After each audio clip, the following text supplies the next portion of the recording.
Hola, buenas tardes. Soy Víctor Cabrera y hoy os traigo un vídeo muy interesante en el que aprenderéis a cambiar el lenguaje que vais a emplear en vuestras programaciones didácticas y vuestras unidades para adaptarlas a la LOMLOE. Debo decir que también es válido para familiarizaros con todos aquellos términos nuevos que hay en esta legislación.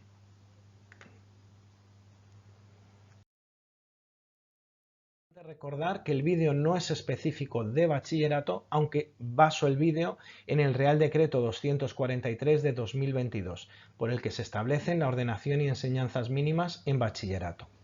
Haré 3 vídeos, uno para bachillerato, otro para enseñanza secundaria obligatoria y otro para primaria. Aunque es válido la terminología que voy a emplear para todos los niveles, lo he obtenido, como he dicho, del Real Decreto de Bachillerato. Es importante tener en cuenta que el Gobierno fija los aspectos básicos del currículo, que son los objetivos, competencias, contenidos y criterios de evaluación, de tal manera que fija un 60% del horario para todas las comunidades autónomas y un 50% del horario para aquellas comunidades autónomas que tienen lenguas cooficiales. Por tanto, tenéis que estar muy atentos y muy atentas a los decretos autonómicos donde se especificará aún más algunos de los términos que voy a tratar en este vídeo. Todos los reales decretos de los que estoy hablando, tanto el de bachillerato como el de primaria como el de secundaria, derogan los reales decretos de la LOMCE. En el Real Decreto 243 de 2022, el que hace referencia a bachillerato, y en los reales decretos que hacen referencia a secundaria y a primaria, se recoge toda la normativa de la LOMLOE, es decir, la Ley Orgánica 3 de 2020, y aquellos aspectos de la evaluación del Real Decreto 984 de 2021. Es importante atender ya a las definiciones que hay en el nuevo Real Decreto que nos orientan algo acerca de estos elementos curriculares que tendremos que incluir en nuestras programaciones didácticas y en nuestra manera de hablar del día a día cuando revisemos material, bien sea material de texto o queramos hacer programaciones didácticas, tanto programaciones de oposición como programaciones de departamento de diferentes institutos. Las definiciones del Real Decreto son, por tanto, hay unos objetivos, esto no hay cambios, son los mismos que había anteriormente, hay unas competencias clave que cambian. Esto es importante, cambian para los cursos impares en el año 2022-2023, en el curso 2022-2023, y para los años pares, o sea, es decir, para todos los niveles, en el 23-24. Por lo tanto, en las oposiciones del 2023 afectará a los niveles de cursos impares, a primeros y a terceros.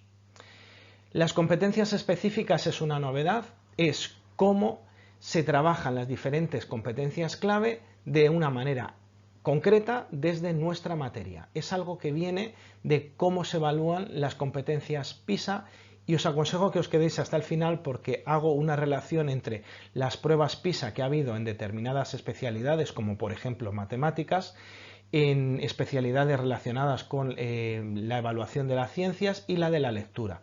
Por lo tanto, os aconsejo quedaros porque si ya habéis trabajado algo en la manera de evaluar de una forma semejante a como lo hace PISA, las competencias específicas son algo muy parecido.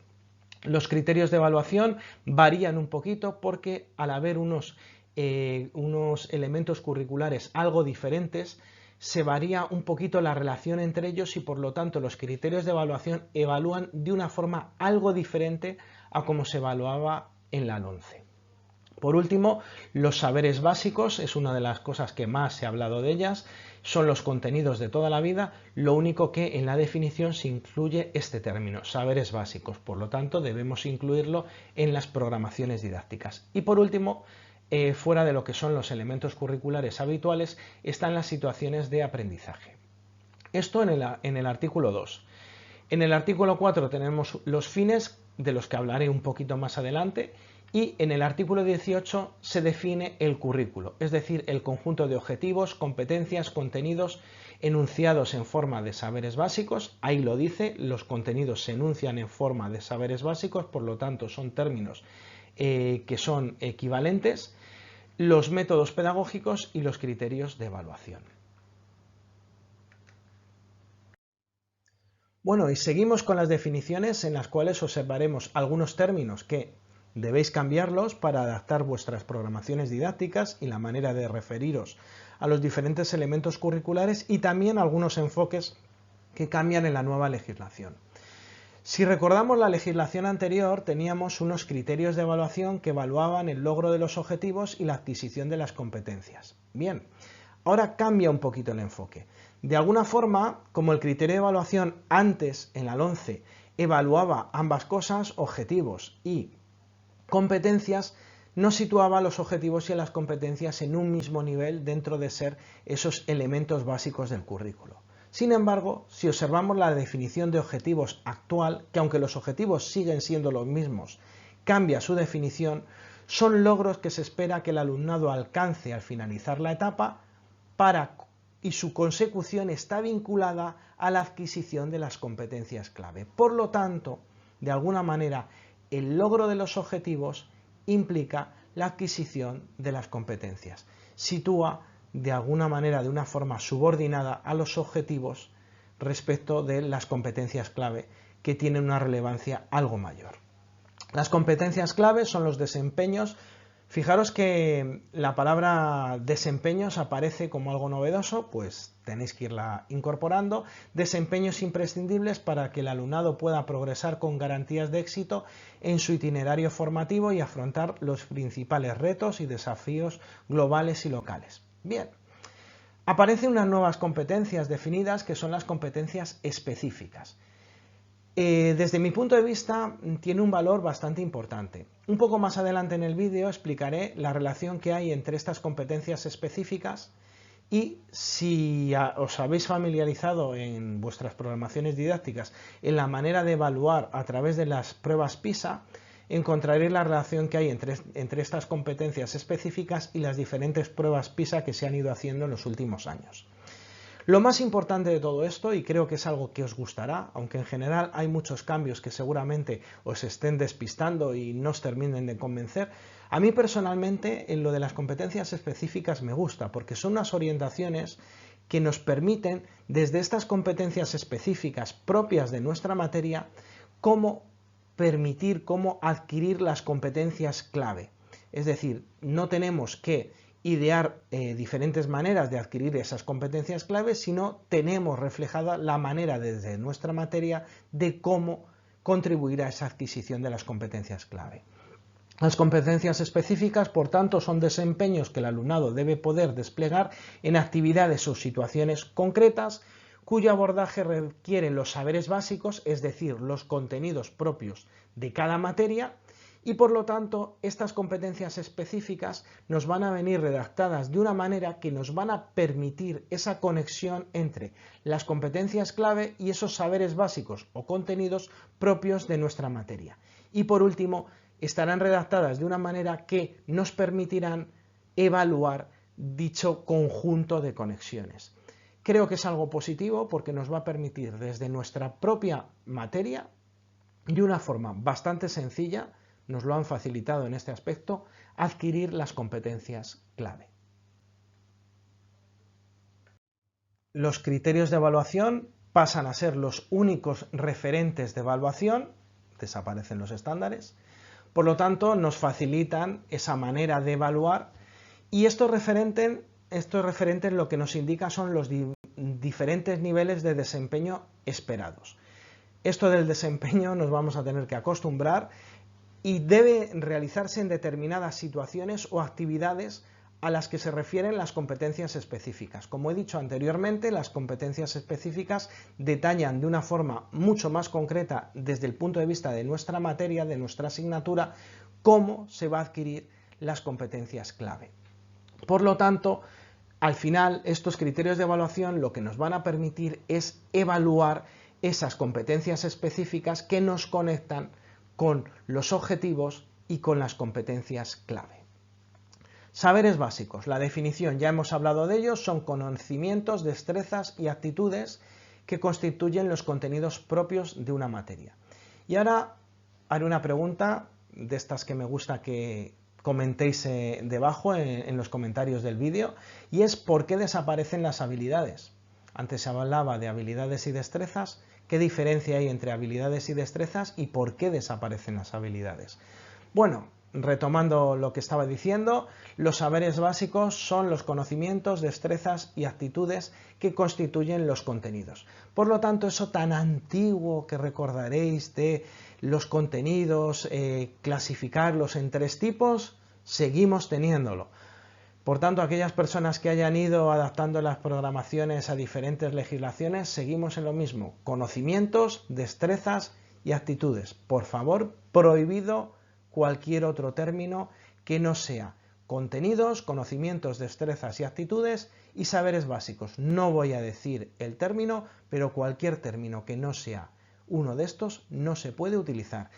Y los contenidos, por tanto, los saberes básicos, por tanto, los podemos tener divididos en 3 tipos y por lo tanto los podemos evaluar en diferentes situaciones de aprendizaje o en diferentes actividades y evaluarlos de diferente manera. Por supuesto, con unas rúbricas que evalúen cada uno de los criterios de evaluación relacionados a su vez con las competencias específicas, relacionadas a su vez con las competencias clave.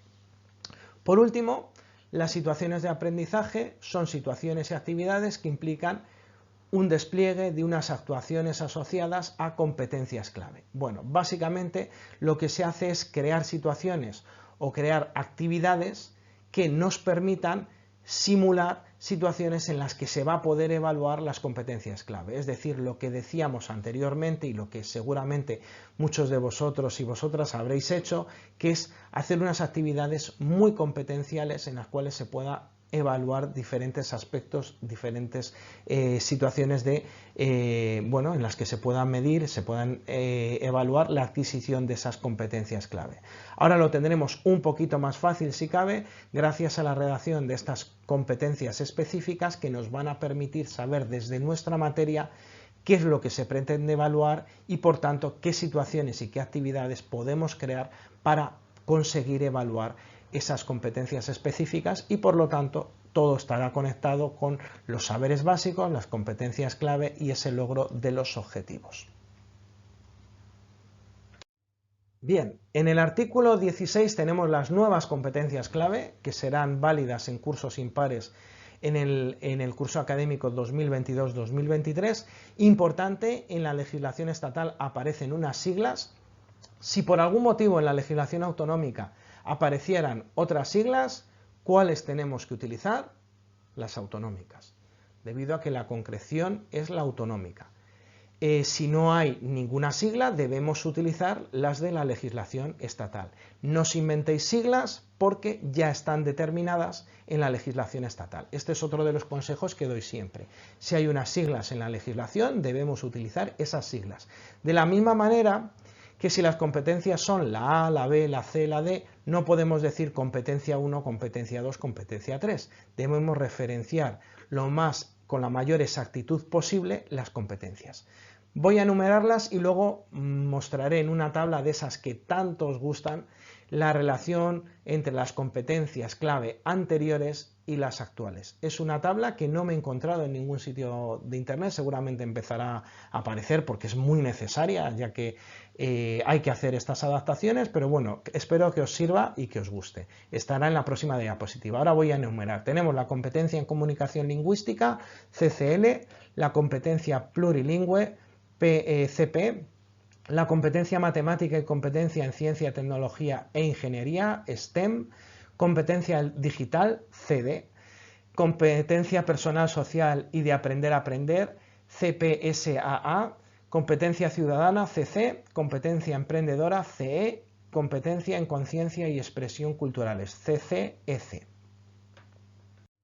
Bueno, ahora, como siempre en estos casos, me toca hacerme más pequeñito para que se vea la tabla bien y vamos a ver cómo cambian las competencias respecto a las que había en la LOMCE, que están derogadas ya, se van a derogar en cursos impares al próximo año y en cursos pares e impares al siguiente. La competencia en comunicación lingüística pasa a ser 2 competencias, la competencia en comunicación lingüística, la CCL, y la competencia plurilingüe. Seguramente os preguntaréis, bueno, ¿y esto cómo se puede trabajar en diferentes situaciones, en diferentes materias? Pues bueno, hay que hacer el esfuerzo por contribuir a la adquisición de todas las competencias, incluida la plurilingüe. Hay diferentes situaciones, por ejemplo, voy a poner el caso de mi especialidad, que es matemáticas. Yo siempre he recomendado tener una tabla de diferentes términos en diferentes idiomas. Eso es una especie de diccionario de términos habituales utilizados en matemáticas, en física, en química, que puede ser muy útil. Pero se me ocurre que en otras asignaturas como geografía, historia o biología y geología, pues hay términos muy interesantes o muy utilizados habitualmente que se podría tener un diccionario, pues por lo menos trilingüe, en el que aparecieran diferentes idiomas, pues los diferentes términos. Incluso algunas conexiones entre idiomas que permitieran ver, bueno, pues que no siempre el idioma más cercano, el más parecido, es el que más se parece. A veces hay unas influencias culturales que sorprenden y que pueden ser muy interesantes para aprender determinados idiomas. Lo que digo siempre, aprovechar las situaciones que podáis tener en el aula, es decir, si tenéis alumnado diverso de diferentes países o con diferentes idiomas, pues aprovecharlo para hacer un diccionario plurilingüe con muchos más términos. Competencia matemática y competencias básicas en ciencia y tecnología pasa a ser competencia matemática y competencia en ciencia, tecnología e ingeniería. De verdad, cada vez es más fácil decir las competencias, es pura ironía. La verdad es que va a ser complicado hacer una defensa de programación didáctica, una exposición de unidad en la que haya que decir todos estos términos. Se hace bastante largo buscar la manera de esta competencia STEM, decirla de una forma sencilla, porque no quiero tampoco que aburráis al tribunal. Competencia digital sigue siendo la misma y ahora es de donde de dos competencias salen dos distintas, se coge un trocito de una, se coge en la otra. No, a mí personalmente no me termina de convencer lo que han hecho. Ahora os diré por qué. Tenemos la competencia de aprender a aprender, que pasa a ser ese aprender a aprender a formar parte de la competencia personal social y de aprender a aprender. Creo que el aprender a aprender es algo fundamental como para estar de una forma diferente, en una competencia diferente a la personal y social. Creo que son cosas algo distintas, pero bueno, lo han hecho así, algún motivo habrá, y si no, pues toca ajustarnos a la legislación. Ya sabéis que el aprender a aprender no se aprende por sí mismo, sino que se enseña a aprenderlo. Por lo tanto, debéis enseñar a aprender a aprender.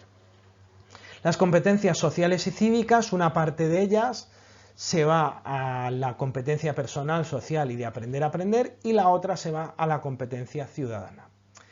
Sentido de iniciativa y espíritu emprendedor se convierte directamente en competencia emprendedora. Vamos a menos. Y ahora os explico por qué. El sentido de la iniciativa en un principio era algo muy importante y se empezó a incluir en el emprendimiento, y ahora la iniciativa desaparece. Voy a poner un ejemplo, y a mí es que estas cosas realmente me preocupan, porque claro, el emprendimiento está muy claro lo que significa y tiene una connotación económica detrás de sí, pero la iniciativa es la que puede tomar una persona para hacer una investigación científica o una investigación bibliográfica, y esa iniciativa no requiere una ganancia económica, que el emprendimiento sí lo requiere. Por lo tanto, parece que aquellas personas que hagan investigaciones para mejorar la sociedad, para mejorar la ciencia, para mejorar la tecnología, para mejorar pues algunos aspectos sociales, humanísticos, como no están emprendiendo desde el punto de vista económico, parece que esa competencia no se estuviera trabajando. Es un sentido que hago yo aquí de crítica a que desaparezca esa iniciativa que no tiene por qué tener tras de sí ese espíritu emprendedor. Es una pena que desaparezca la iniciativa y, bueno, pues como persona que está en una especialidad de ciencias, pues me fastidia, pero bueno, también ocurre en otras como filosofía o como geografía e historia. Realmente hay una iniciativa que no tiene por qué tener un carácter emprendedor, y eso parece desaparecer y aporta unos beneficios a la sociedad tremendos. Por último, conciencias y expresiones culturales pasa a ser la competencia en conciencia y expresiones culturales. Pues muy similar, muy parecida, aquí no hay grandes cambios. Pues nada, os dejo la tabla, espero que sea de vuestro agrado, espero que os guste, sobre todo en esta parte central un poco complicado el reajustar las competencias, y espero que si tenéis material elaborado de oposiciones anteriores o en vuestros departamentos, os sirva para reelaborar ese material y actualizarlo. Bien, llevo una parte del vídeo diciendo que me recuerda muchísimo las competencias específicas a la manera de evaluar que había en las pruebas PISA. Lo dejo aquí simplemente para que lo veáis, para que os pique un poco la curiosidad y si alguna vez lo habéis trabajado lo recordéis. Recordaréis perfectamente si en alguna ocasión lo habéis utilizado, si habéis o bien recuperado alguna actividad PISA o habéis utilizado los descriptores de PISA, bien del 2003, del 2012, del 2021, según sea la prueba lectora, la prueba de problemas de ciencias o según sea la de competencia matemática. Debo recordaros, centrándome ahora en la de matemáticas, pero podría ser cualquiera de las otras, la de problemas científicos, por ejemplo, o la de lectura. Ahora esto se amplía a todas las especialidades, a todas las diferentes áreas de conocimiento. Había en matemáticas, concretamente en las pruebas PISA, de la competencia matemática, había unas competencias matemáticas en 2003 y unas capacidades matemáticas fundamentales en 2012, que era, por ejemplo, pensar y razonar en el 2003, razonar y argumentar, o argumentar, modelizar, matematizar. Bien, todo eso es muy parecido y os pido que echéis un vistazo a cómo queda la legislación actual en lo que se refiere a las competencias específicas. Si alguna vez habéis elaborado actividades utilizando las pruebas PISA, es un buen momento para recuperar esas actividades y rediseñarlas con el enfoque actual que se hace en la LOMLOE para evaluar a través de los criterios de evaluación esas competencias específicas que nos permiten adquirir las competencias clave. A partir de las diferentes definiciones de los elementos curriculares, pues se llega a la conclusión, evidentemente, que hay unos elementos curriculares que son más importantes que otros, pero sí que os aconsejaría echar un vistazo a los fines del bachillerato, que os permitirán dar un enfoque de futuro en lo que se refiere a toda la etapa educativa de primero y segundo de bachillerato y justificar algunas de las actividades o algunas de las propuestas que tengáis. Al final lo que se trata es de proporcionar en toda la etapa una formación y una madurez intelectual y humana al alumnado que tengáis en vuestras aulas. Se habla de conocimientos y habilidades y actitudes. Es curioso que ahora aparecen las habilidades y antes desaparecían. Por favor, lo ponéis en comentarios, diferencias entre habilidades y destrezas y por qué pensáis que desaparecen las habilidades, aunque en general habla de ellas, curiosamente, en los fines. Esto lo veo una auténtica contradicción. Además de todo esto, nos habla de responsabilidad, aptitud. Todo esto son términos que podéis incorporar con una cierta habilidad y os pueden permitir justificar algunas de las decisiones que toméis en vuestras programaciones didácticas para defenderlo de cara al tribunal o para las programaciones didácticas que tengáis en vuestro departamento. Al final, lo que se busca es esa adquisición de las competencias indispensables para ese futuro formativo, profesional y capacitar para un acceso a la educación superior.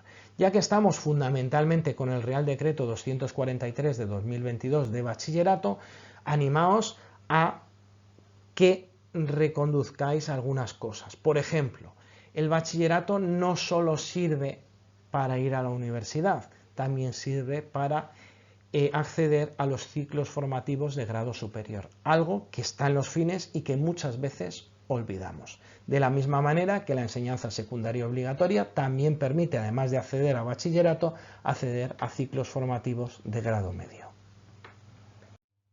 En el artículo 6 tenemos detallados una serie de principios pedagógicos. La importancia de esto es que nos pueden dar unas ideas muy buenas para incorporar en esas situaciones de aprendizaje. Como podéis ver, yo ya voy incorporando términos a la explicación y a esas actividades de enseñanza-aprendizaje que vais a desarrollar en el aula. Y esos principios, vamos a hacer un repaso de algunas orientaciones que nos dan. Aprender por sí mismos en bachillerato es fundamental, igual que en otros niveles. Es lo del aprender a aprender que hablaba anteriormente. Trabajar en equipo, importante. Se sigue teniendo que trabajar en equipo en bachillerato, a pesar de que son unas metodologías que habitualmente se utilizan en las enseñanzas obligatorias y se utilizan algo menos en niveles superiores, pero es fundamental y siguen estando en la legislación. Métodos de investigación fundamentales. Esto yo en muchas ocasiones lo he dicho, porque bueno, hay veces que surgen pues algunas dudas, de decir, bueno, y en bachillerato hay que seguir evaluando el cuaderno. En bachillerato hay que seguir evaluando el cuaderno, el portfolio, mejor que cuaderno. Podéis ponerlo en comentarios. ¿Qué es un portfolio? ¿Qué es un cuaderno o una libreta según las zonas geográficas de España y por qué hay que evaluarlo? Seguramente muchos de vosotros y vosotras recordaréis que algunos de los suspensos de las prácticas de laboratorio podían tener un origen precisamente en esa falta de organización y esa falta de aprendizaje a la hora de elaborar un cuaderno de trabajo, un portfolio de trabajo. Por lo tanto, en todas aquellas materias en las que haya detrás eso que dice, esos métodos de investigación, es fundamental evaluar también ese proceso diario en la toma de datos, en la toma de apuntes, en la resolución de algunas actividades y en esa elaboración de métodos de investigación, que al final en todas las materias son necesarios, porque a lo mejor en unas es una investigación más de tipo científico y en otras pues una investigación más de algunas referencias que puede haber bibliográficas o algunas referencias históricas. Interés y hábito de lectura, capacidad de expresarse correctamente en público, uno de los aspectos más olvidados en el aula. Evidentemente, la gran cantidad de alumnos y alumnas que tenemos en clase dificultan bastante esto, pero sí que hay que intentar en la medida de lo posible que aprendan a expresarse correctamente en público, y cuántos disgustos habrá en muchas pruebas de defensa de programación didáctica y exposición de unidad didáctica, cuántos suspensos hay detrás de esa falta de aprendizaje en expresarse públicamente. Eso que muchos de vosotros y vosotras estaréis trabajando para mejorar, porque a lo mejor no lo habéis aprendido suficientemente en algunos momentos. Todo el mundo se acuerda cuando ha tenido que defender algún proyecto final de carrera o alguna tesis, y seguramente lo habrá pasado bastante mal, igual que en la defensa de la programación y la exposición de la unidad didáctica. Para evitar precisamente esos disgustos, al alumnado de bachillerato debemos colaborar para que aprendan a expresarse correctamente en público. Y otra de las grandes preguntas: ¿hay necesidad específica de apoyo educativo en bachillerato? Hay que organizar unas alternativas organizativas, y metodológicas. Y la gran pregunta, también lo podéis decir en comentarios, es ¿qué hacemos? Porque claro, todos conocemos la realidad que hay en el aula, pero evidentemente nos lo van a exigir en la programación didáctica y lo podemos tener en clase. La respuesta es muy sencilla. Si estamos hablando de programaciones didácticas de un departamento didáctico, hay que adaptarse a la realidad y al contexto educativo que tengamos en nuestro instituto. Es así de sencillo. Si hay un perfil de alumnado, por ejemplo, se me ocurre un perfil de alumnado TEA, pues evidentemente tendremos que buscar alternativas organizativas y metodológicas que se adapten a ese perfil de alumnado. Por favor, que el tiempo de realización de un examen no determine la nota que pueden tener estos alumnos y alumnas con dificultades. Es la primera adaptación fundamental, que el tiempo no suponga una calificación inferior a la que tienen en función de sus conocimientos. ¿Alguna cosa más? Pues sí, tenemos que adaptarnos a la realidad del aula, y en vuestras programaciones didácticas y en vuestras unidades didácticas que vais a presentar en la oposición, mi consejo es el mismo de siempre. Un par de supuestos o 3 que demuestren vuestra capacidad para hacer ese tipo de adaptaciones, para facilitar el acceso al currículo. Fijaros que casi nos orienta al perfil de alumnado que puede tener dificultades en bachillerato. Es alumnado que tiene dificultad en el acceso al currículo. Vamos a ver algún caso concreto o alguna explicación más concreta y detallada.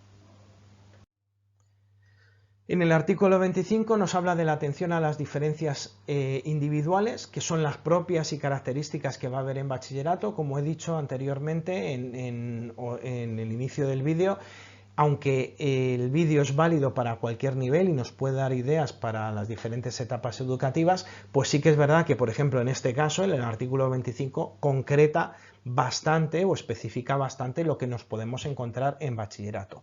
Tenemos que tender a la normalización e inclusión. Esto se puede hacer de diferentes maneras. Podemos elaborar unas metodologías de trabajo que incluso se realicen a lo largo de toda la etapa, es decir, de primero y segundo de bachillerato, de manera que, por ejemplo, se me ocurre un perfil de alumnado TEA, podría tener el mismo cuaderno de trabajo, el mismo portfolio de trabajo en primero y segundo de bachillerato, de tal manera que si hay una continuidad, si hay un avance constructivista a lo largo de toda la etapa educativa, el tener el mismo cuaderno de trabajo puede permitir a ese perfil de alumnado afianzar determinados conocimientos sobre otros que ha adquirido en cursos anteriores. Es más, se puede haber dado algún caso que si han trabajado así durante toda la enseñanza secundaria obligatoria, pues nos encontremos perfiles de alumnado con esas dificultades que sigan trabajando ese cuaderno teórico que tenían en cursos anteriores y vayan construyéndolo con conocimientos posteriores, de tal manera que van viendo en los nuevos contenidos, en los nuevos conocimientos, aspectos que ya habían aprendido en cursos anteriores. Esto, por ejemplo, en matemáticas es fundamental, es decir, alumnado que accede a bachillerato, pues es muy importante que vean, por ejemplo, cómo se resolvían determinados sistemas de ecuaciones en cursos anteriores cuando van a ver, por ejemplo, determinantes. Y eso permite elaborar ese aprendizaje constructivista que les ahorra mucho tiempo que precisamente por sus dificultades necesitan. Lo mismo valdría para geografía, para historia, biología, geología, física, química, para todas las materias. Al final, trabajar contenidos partiendo de los de cursos anteriores es fundamental para hacer ganar tiempo a este perfil de alumnado. Por supuesto, la inclusión, y más en la etapa educativa de bachillerato, es imprescindible. Y bueno, pues tenemos aquí algunos términos importantes como son la equidad, inclusión educativa, igualdad de oportunidades, fundamental, la no discriminación. Tenemos que estar siempre pendientes de determinadas circunstancias que podrían ser discriminatorias y, en la medida de lo posible, facilitar la llegada de ese alumnado al código unitario, es decir, a que lleguen a normalizarse con el resto de los compañeros, es decir, disminuir las diferencias que pudiera haber en un principio. Lo importante y lo más valioso en este nivel, en bachillerato, es flexibilizar, hacer alternativas metodológicas y también hacer algún tipo de flexibilización en lo que se refiere a la manera de evaluar. Al final, una educación en igualdad de oportunidades es una educación de calidad y una educación que no dejará fuera a aquellas personas que, bueno, si hacemos un repaso a lo largo de la historia, hay muchas mentes brillantes que tenían precisamente algunas dificultades de aprendizaje en algún área de conocimiento. Bien, seguimos con lo mismo, la misma idea, la flexibilización, y ahora vamos a un aspecto que también es bastante olvidado en muchos de los centros educativos, que es lo que se refiere a las altas capacidades. Desgraciadamente, hay ocasiones en las que se confunde el alto rendimiento con las altas capacidades. La mayoría del alumnado con altas capacidades no llega a bachillerato, esa es la realidad. Por lo tanto, cuando haga el vídeo de enseñanza secundaria obligatoria y de primaria, hablaré precisamente de altas capacidades. Si tenemos un perfil de alumnado que ha llegado con altas capacidades a bachillerato y ha elegido correctamente la modalidad de bachillerato, seguramente será los primeros años en los que empiece a disfrutar de determinadas materias que son del área de conocimiento en el que destacan. Esto es muy importante y hay que flexibilizar, pero también deben crecer, como suelo decir yo, a lo ancho, es decir, transversalmente.